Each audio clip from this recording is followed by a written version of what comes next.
Bonjour à toutes et à tous, bienvenue dans votre journal de 15 heures et nous ouvrons cette édition par un message de félicitations du président de la République à son homologue chinois Xi Jinping, à l'occasion de la fête nationale de la Chine. Dans un télégramme adressé au président Xi Jinping, Ismaël Omar Guelleh a exprimé ses vœux de santé, de bonheur et de prospérité au peuple chinois, saluant la Chine comme une superpuissance technologique et un acteur clé du développement mondial. Le chef de l'État s'est également félicité du renforcement constant des relations entre Djibouti et la Chine, qualifiant cette coopération de modèle exemplaire entre deux nations aux dimensions contrastées. Une relation désormais portée au rang de partenariat stratégique global avec des retombées positives sur tous les secteurs d'activité. Le gouvernement djiboutien salue les efforts déployés par le président des États-Unis, Donald Trump, en vue d'instaurer un cessez-le-feu immédiat à Gaza et de jeter les bases d'une paix juste et durable dans la région. Tout en exprimant son appréciation pour ces initiatives, Djibouti réaffirme son soutien total à toute proposition visant à mettre fin au conflit, à faciliter la reconstruction de Gaza, à prévenir le déplacement du peuple palestinien et à préserver l'intégrité de la Cisjordanie tout en la protégeant des risques d'annexion. Djibouti réitère donc également son attachement à un règlement pacifique global garantissant un accès humanitaire sans entrave, la mise en place des dispositifs de sécurité fiables et équilibrés, ainsi que le lancement d'un processus de reconstruction durable à Gaza dans le respect du droit international et du principe de la solution à deux États. Et nous poursuivons ce journal avec ce revers judiciaire de DP World devant la London Court of International Arbitration. Eh bien, la République de Djibouti se félicite de la sentence arbitrale rendue hier par la Cour d'arbitrage international de Londres. Cette décision, qui n'est pas susceptible de recours, constitue une victoire particulièrement significative pour la République de Djibouti et la société Port de Djibouti, dans le différend qui les oppose à la société DP World. Dans cette procédure, DP World réclamait abusivement à PDSA des dommages et intérêts de près d'1 milliard de dollars qui auraient été liés à la résiliation par la République de Djibouti de la concession du terminal à conteneurs de Doralé en février 2018. Le juge arbitral a confirmé que la société PDSA, entité de droit privé, n'avait aucun lien avec la fin de cette concession.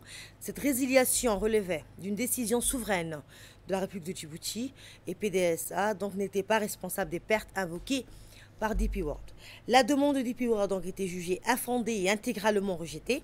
Le tribunal a par ailleurs condamné DP World à assumer l'intégralité des frais d'arbitrage et a condamné cette dernière à rembourser les frais de défense de PDSA, donc à 1,85 million de dollars.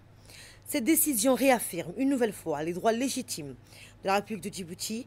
Elle met en échec la stratégie de recours abusif aux tribunaux et de pression médiatique engagée par DP World à l'encontre de l'État djiboutien et des sociétés opérant dans le secteur portuaire national.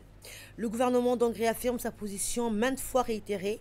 Seul un accord direct entre la société DP World et la République de Djibouti qui garantira les intérêts communs, mais aussi la souveraineté de la nation sur ces infrastructures stratégiques permettra de clore le conflit commercial avec DP World. Autre information, dans le respect des dispositions de l'article 50 de la Constitution, Dileta Mohamed Dileta, président de l'Assemblée nationale, a procédé aujourd'hui à l'ouverture solennelle de la deuxième session ordinaire du Parlement de la 9e législature. Cet événement institutionnel majeur marque la reprise des travaux législatifs au cœur de la vie démocratique et politique de notre pays.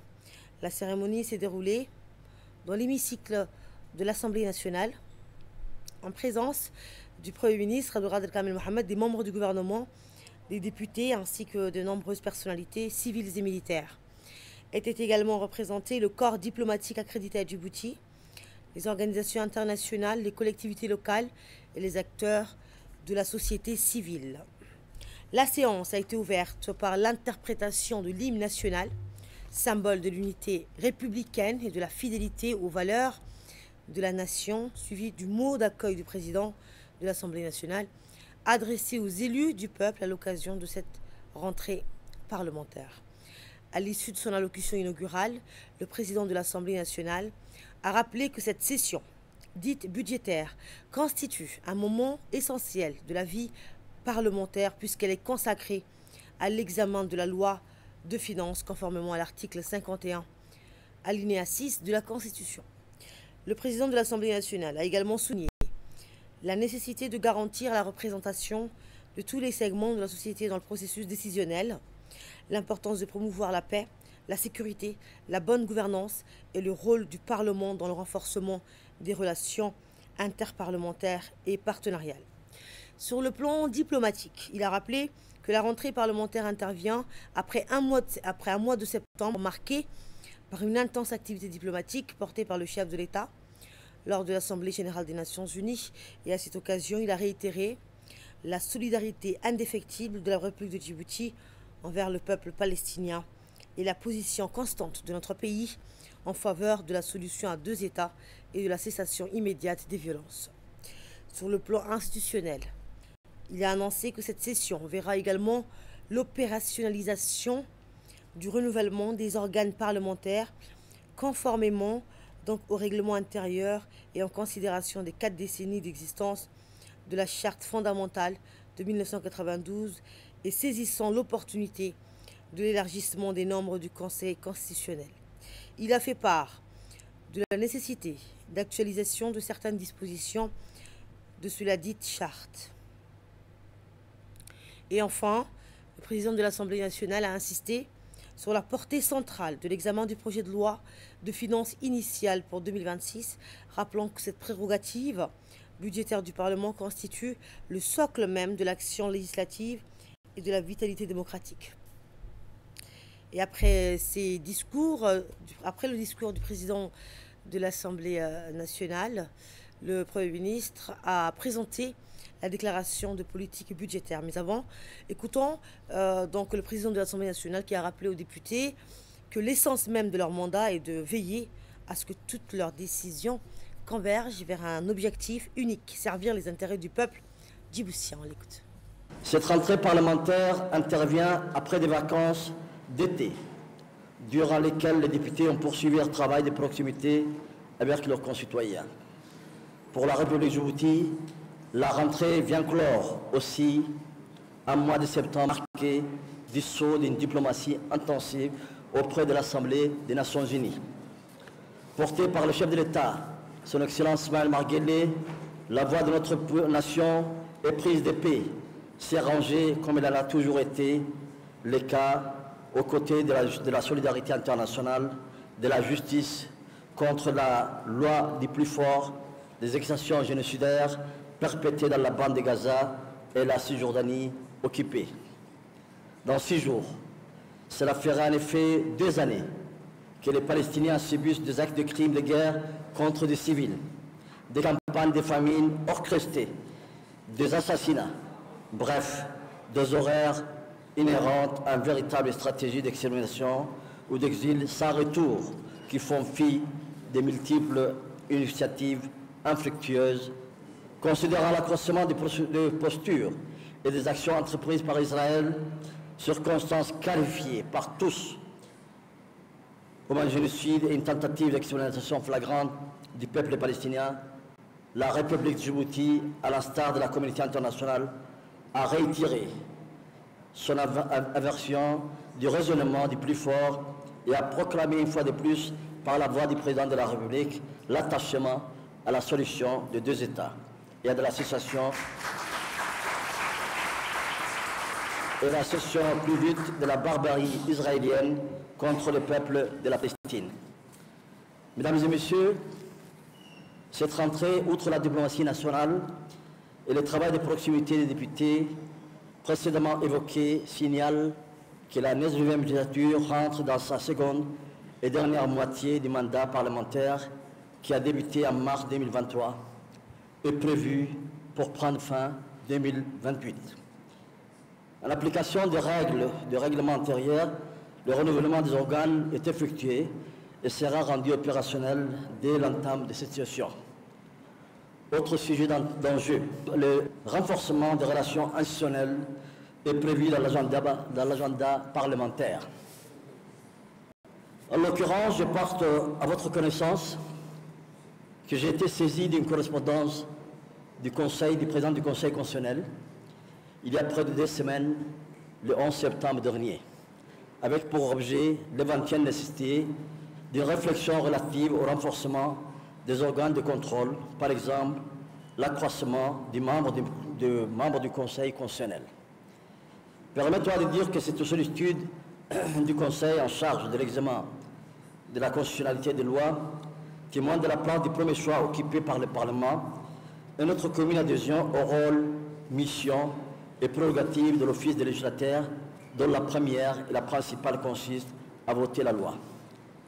Après 4 décennies d'existence et 15 ans après la révision, nombre de dispositions contenues dans la Charte fondamentale de 1992 appellent révision et actualisation.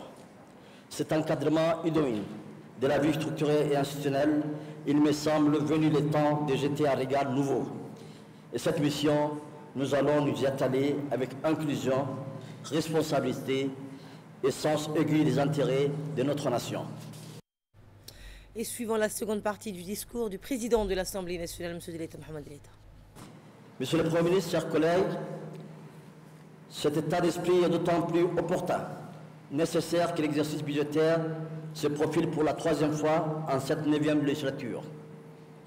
Outre les activités traditionnelles des législateurs, voter la loi, contrôler l'action gouvernementale, l'examen du projet de loi des finances initiales 2026 constitue une part conséquente dans l'agenda des prochaines semaines.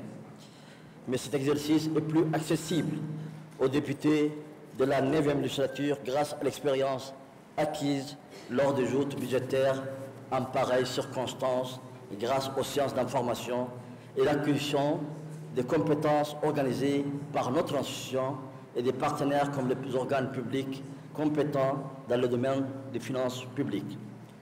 Pour clore mes propos de bienvenue, je vous rappelle les consignes déjà partagées avec vous, ici même, en octobre dernier.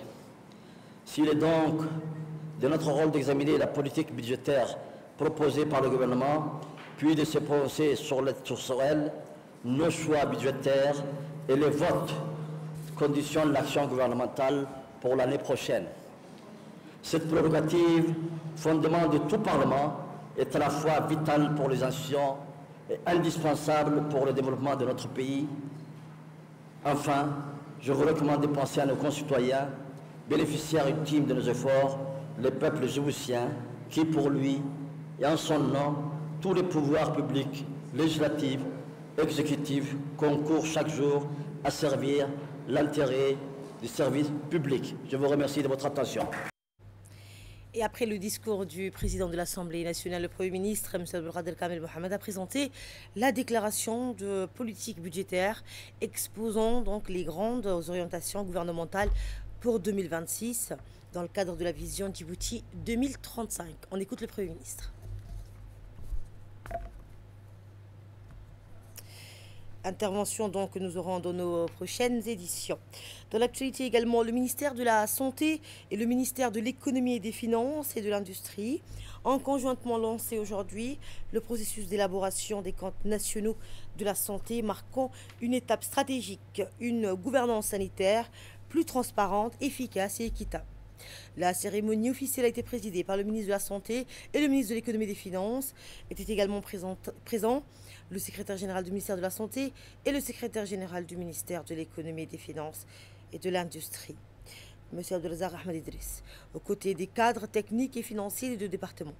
Ce lancement s'inscrit dans le cadre du renforcement de la transparence budgétaire et de la redevabilité publique, conformément aux orientations du plan national de développement sanitaire et aux engagements du pays en matière de couverture sanitaire universelle. Les comptes nationaux de la santé permettront de cartographier les flux financiers du secteur santé pour une meilleure allocation des ressources, appuyer le plaidoyer budgétaire auprès des instances nationales et partenaires techniques et financiers, orienter les politiques publiques sur la base des données probantes et enfin renforcer la coordination multisectorielle et l'appropriation nationale des outils de planification. Ce processus marque une avancée majeure vers l'institutionnalisation des CNS avec pour ambition de produire des données annuelles fiables et intégrées au service d'un système de santé durable, inclusif et permanent. Prépare aux travaux de la deuxième session ordinaire du Conseil des ministres arabes de la cybersécurité tenue hier à Riyad en Arabie Saoudite.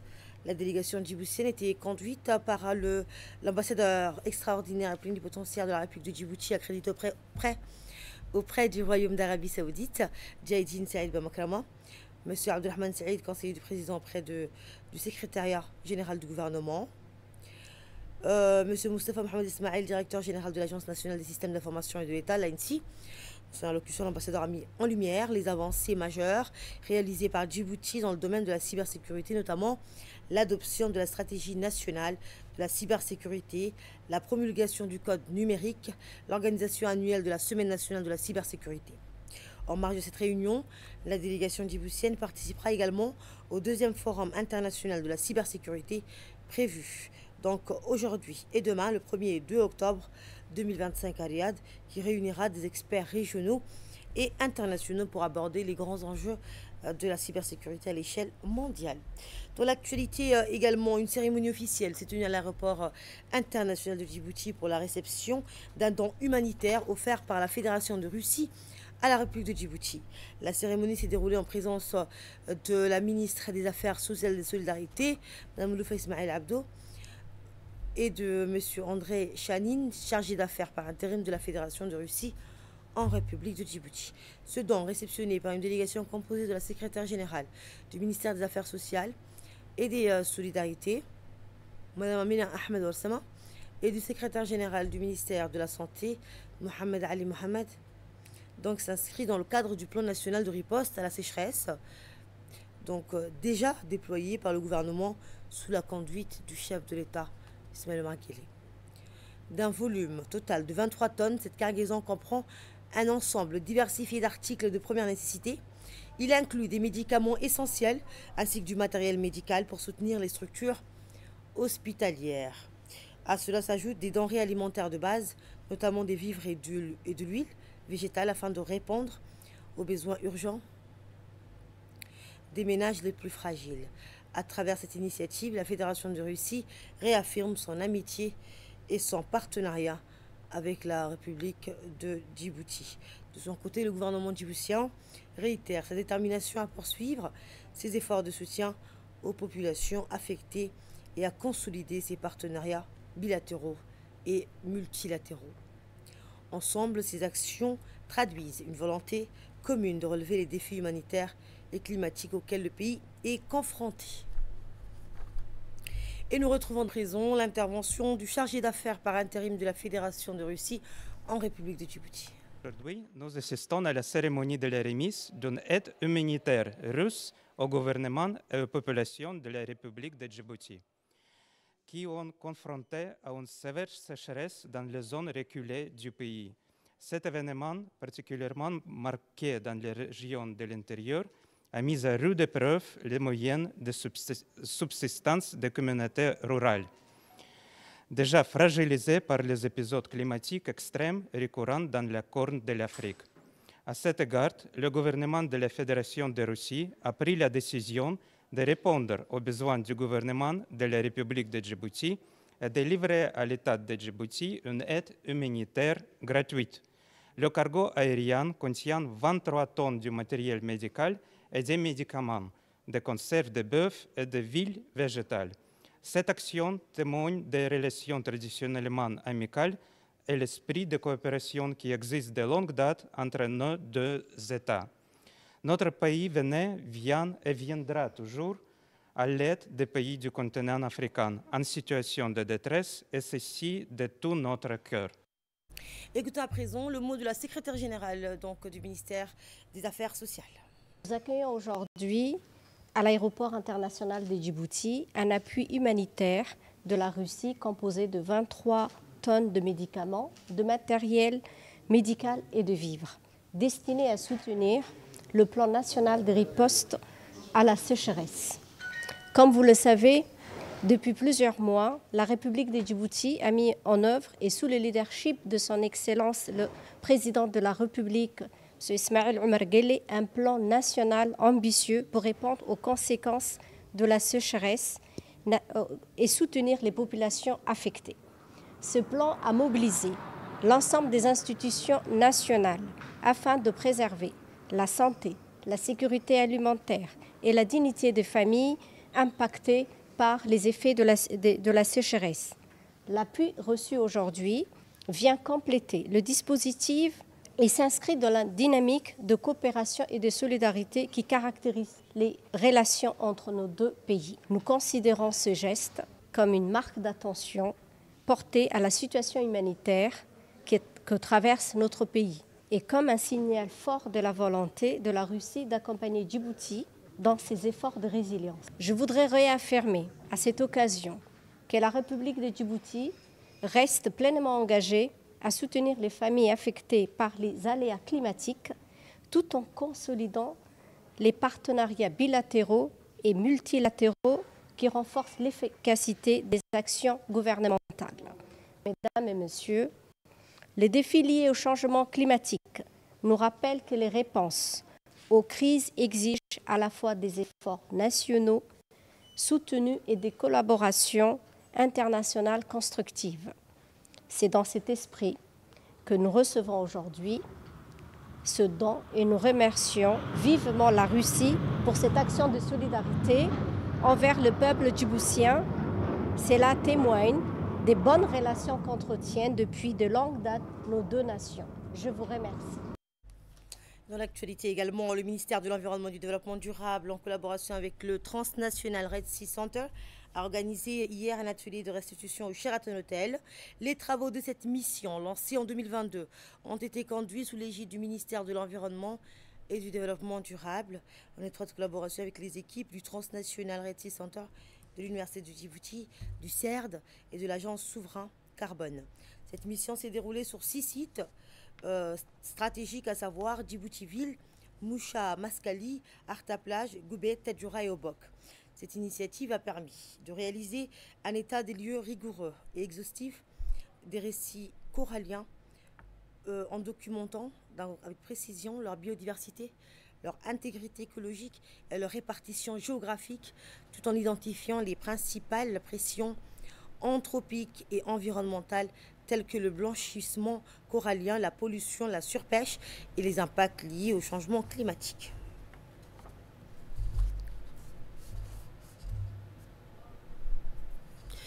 Dans la journée d'hier, le navire marchand Minerva Grudge a été victime d'une attaque de missiles dans le golfe d'Aden. L'équipage, composé de 18 marins, donc de différentes nationalités, a dû abandonner le navire, gravement endommagé. Un blessé grave est à déplorer. Les opérations de secours menées conjointement par les frégates HS et FS Chevalier Paul ont permis l'évacuation rapide et efficace de l'ensemble de l'équipage. La garde-côte a joué activement un rôle essentiel dans cette opération en déployant ses patrouilleurs pour escorter les navires transportant les rescapés jusqu'au port de Djibouti, assurant leur sécurité durant tout le transit. Cette intervention illustre la collaboration et la coopération efficace entre la garde-côte et les forces alliées opérant dans la zone du golfe d'Aden, notamment dans le cadre des missions de sécurité et de sûreté maritime. Grâce à cette action conjointe, la protection des vies humaines et la sécurité maritime ont pu être assurées dans un contexte particulièrement instable. À leur arrivée au port, les autorités portuaires ont immédiatement pris le relais pour organiser l'accueil des rescapés.